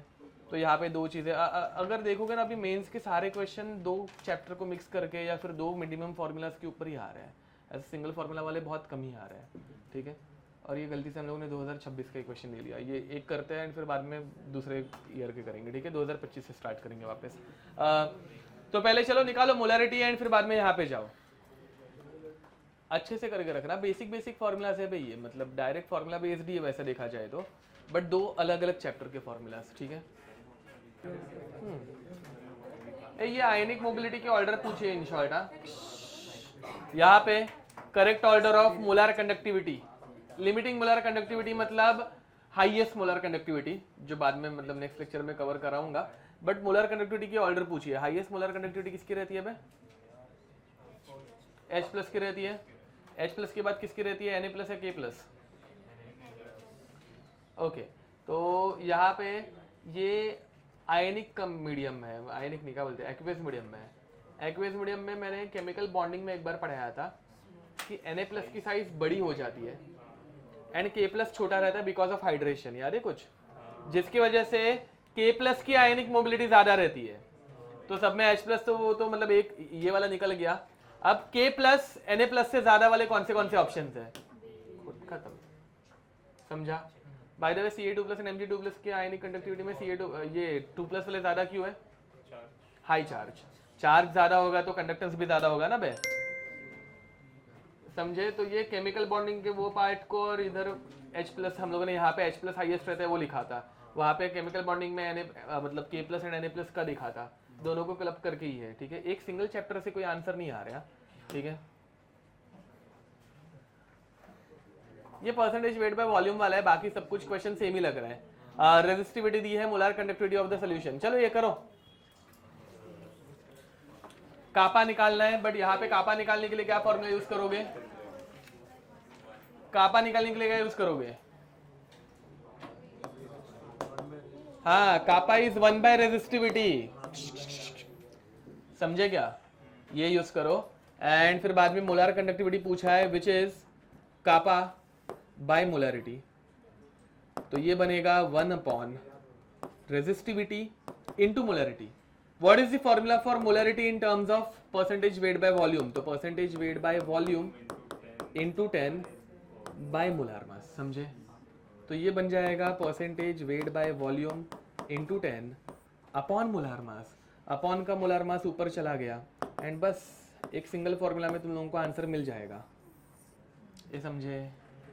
ये फॉर्मूला बाय हार्ट नहीं करना है बाय द वे, मतलब ये कुछ ऐसे इंटर रिलेशन फॉर्मूला नहीं है, ये जस्ट बना दिया करो। NaOH का मोलर मास सबको पता होगा 40, ठीक है, जल्दी करो। आ रहा है आंसर? हाँ, 10⁻² ही रहना चाहिए ना, वो 10⁻² से आंसर नहीं आएगा, ठीक है। ये 10⁻² है, यहाँ पे टाइपिंग मिस्टेक है, 10⁻² से आंसर आ ही नहीं सकता इसका, 10⁻² से ही आएगा। अब यहाँ पे lambda m is equal to molar mass which is 40 upon conductivity, sorry resistivity is 870 into percentage weight by volume 2 into 10 into 100 into 10⁻²। चलेगा? क्या क्या समझ में आ रहा है? 100 से मल्टीप्लाई 100 से डिवाइड, तो कुछ नहीं चेंज कर रहा हूं मैं, तो इंटू 100 एक एक्स्ट्रा का ऐड कर दिया। अब देखो भाई, ये दोनों का मल्टीप्लिकेशन हो गया 2, ये 0 0 कट हो गया, 2 1 2 2 2 2, ठीक है। एंड फिर बाद में आंसर क्या हो रहा है, 200/87 इंटू 10⁻²। अब 87 how many is 200, obviously 2 point something आएगा, एंड 2 पॉइंट समथिंग जो आ रहा है वो उसके बाद जो बचेगा वो 0.5 तक जा पाएगा क्या? नहीं। समझ में आ रहा है? ये देखो भाई 87 का चाहिए तो उतना डबल तो करके देख ही सकते हैं, तो 87 का डबल आएगा 174, 200 में से 174 अगर माइनस करोगे तो कितना बचता है? 26 बचता है ना, तो ये 260 अगर कर देंगे तो 8 3 240, तो 2.3 के अराउंड किधर तो आंसर आएगा, एंड 2.3 का राउंड ऑफ कितना हो जाएगा? 2, तो that's it, that is your answer, 2 into 10⁻²। समझे? ओके, तो इसका आंसर 2 आना चाहिए। 2.3 हम लोगों ने पॉइंट शिफ्ट करते वक्त गड़बड़ किया, 23 है भाई, पॉइंट शिफ्ट करते कुछ तो मैंने गड़बड़ की, या फिर पावर में कुछ गड़बड़ है क्या साला? पावर पूरा ही गलत दिया है क्या? मतलब 10⁻² भी नहीं है क्या? 10⁻³ नहीं, 8.7 ये 8 यूनिट देखा नहीं हम लोगों ने क्या? मिली ओम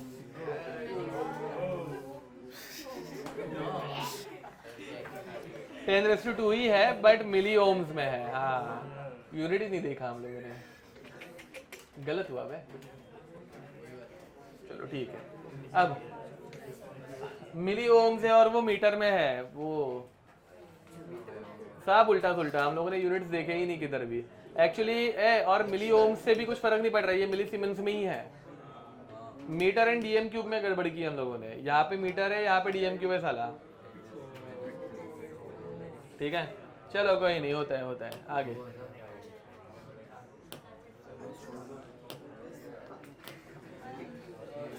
एक क्वेश्चन करते हैं, एक क्वेश्चन को इधर रुको। हाँ, तो the molar conductivity is dash into 10⁻⁴। The molar conductivity is dash into 10⁻⁴, ऐसा रहेगा। 25 ओके, 25 ओके, 1/4, हाँ 10⁻⁴ के हिसाब से। अब बट तुम्हारा 1000 नीचे ही क्यों है? बट फिर इंटू 1000, ये 10⁻³ रहता है, -3 ऊपर जाके इंटू 1000 होता है। अब देखो भाई, यहाँ पे तुम लोगों को लैम्बडा m पूछा है which is 1/ρ into molarity into 1000, समझा ना? कापा बाय m रहता है बट वो कापा नहीं, रेजिस्टिविटी दिया है 1/ρ। अब it is 5 into 10⁻³ into 0.8 into 10⁻³ sorry सारा नहीं हाँ ठीक, सॉरी हाँ, होता है कभी कभार फ्लो में हो जाता है। मुझे लगा कि मस्त नंबर दिख रहे, दोनों कैंसिल कर देता, वो नहीं होता है ऐसे। अब तो ये हो जाएगा 1/4 into 10⁻⁶ which can be written as 100 into 10⁻⁴/4, 4 1 4 25 answer आएगा 25 इंटू 10⁻⁴। समझे? कोई दिक्कत? So with this we'll stop here till then, time, bye bye.